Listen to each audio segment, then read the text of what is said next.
Bonjour à tous et bienvenue chez le goût local. Aujourd'hui, nous allons faire le taro à la sauce jaune accompagné des légumes, la peau et le poisson fumé. Donc, pour cela, nous sommes allés au marché acheter tous ces différents ingrédients. Dans cette petite bouteille dont vous voyez sur l'image, il contient les condiments du taro déjà écrasés. Et cette bouteille également contient le sel gemme en liquide, donc celui qu'on fait au village avec la cendre. Là, nous avons nos poissons fumés, notre peau, donc nous n'avons pas assez de moyens, mais nous allons bien manger. Nous avons prévu que les peaux et le poisson fumé. D'accord, les tomates ici vont intervenir lors des légumes. Et voilà notre huile rouge et la qualité d'huile compte. Voilà alors notre gros paquet de légumes. D'accord. Et bien fraîche. Ok. Voilà donc tous les éléments qui vont intervenir dans notre cuisine d'aujourd'hui. Ok. Sans plus tarder, alors, nous allons commencer d'abord par nettoyer notre taro. Donc, nous allons séparer notre taro de ses feuilles mortes, de ses plumes, les poils du dessus qui sont mortes là. Vous voyez comment je procède. Je vais prendre un taro et puis je tire toutes les feuilles qui contiennent la saleté au-dessus là. Donc, ceux qui ne peuvent pas souvent l'habitude, le taro savent de quoi je parle. Voilà, alors les tarots déjà tout nettoyés. Donc, nous allons nettoyer sans oublier les tarots touchés. Nous allons enlever toutes ces parties et jeter. Après avoir nettoyé, je donne mis mes doigts dans des plastiques blancs comme ça pour éviter que le tarot ne me... les liquides de ça ne me grattent. Vous savez que le tarot gâte beaucoup. Je lave et puis je mets dans une marmite, je réserve.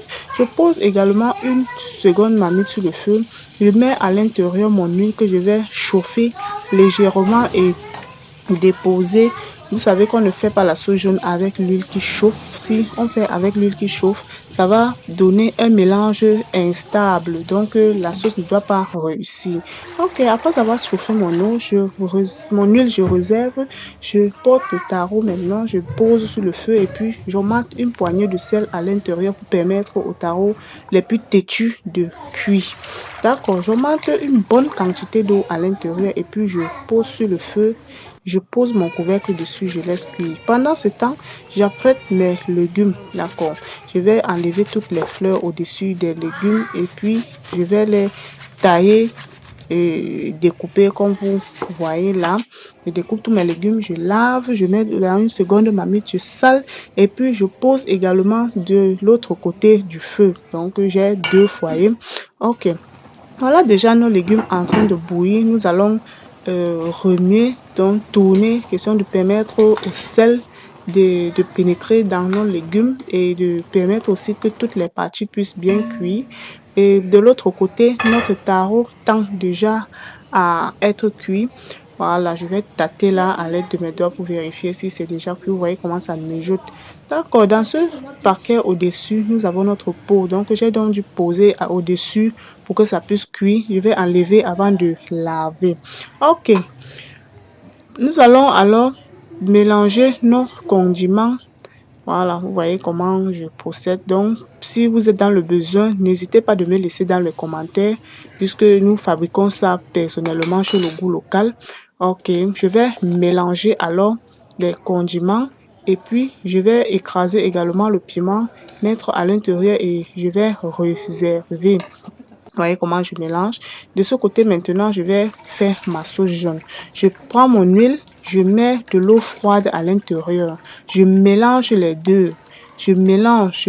Vous voyez comment je procède jusqu'à obtenir un mélange un peu blanchâtre. Je ramène maintenant mon sel gemme, je mets à l'intérieur. Aïe, aïe, aïe, vous constatez que la couleur a déjà changé. Ça tend déjà à une très bonne sauce, déjà bien délicieuse. Je vais utiliser ce gobelet pour bien mixer le mélange pour que l'huile puisse bien se détacher à l'intérieur. Vous voyez comment ça tendait déjà à être un mélange bien homogène.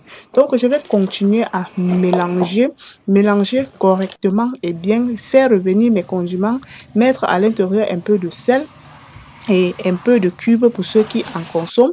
D'accord, je tourne à l'intérieur. Voilà, je vais mélanger tous les deux. Comme vous constatez là, je mélange bien, je vérifie l'assaisonnement et puis je réserve. Voilà mes légumes déjà prêts. Je tourne dans une passoire, j'extrais l'eau juste à l'aide ma louche, donc nous n'allons pas masser.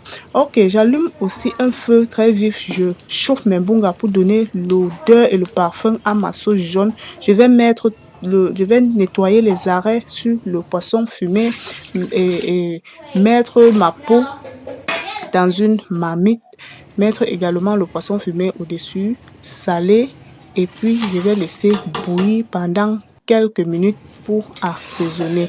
D'accord, vous voyez comment ça se présente là. Ok, voilà le taro qui est déjà prêt. Nous allons faire revenir notre mortier, le pilon à côté et puis approcher un peu d'eau dans une bassine pour tremper la main. Vous savez que quand c'est sur le feu comme ça chauffe tellement. Donc, j'enlève les tarots là. Je mets dans une bassine. Voilà. Vous voyez comment je fais là. Et puis, je vais aller m'asseoir là. J'épluche. Comme c'était le week-end, ma fille était là. Elle m'a aidé à piler. Bon, d'habitude, j'ai l'habitude de piler ça toute seule. Hein. Donc, elle m'a aidé ce week-end à piler. C'est moi qui épluchais là. Vous voyez, ça chauffait tellement. Ça chauffait vraiment beaucoup. Donc, il fallait mouiller la main de temps en temps. Donc, j'épluche là et puis elle pile.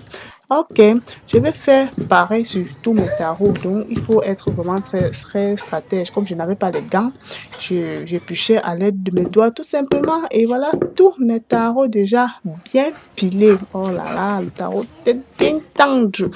Ok, je vais bien mélanger.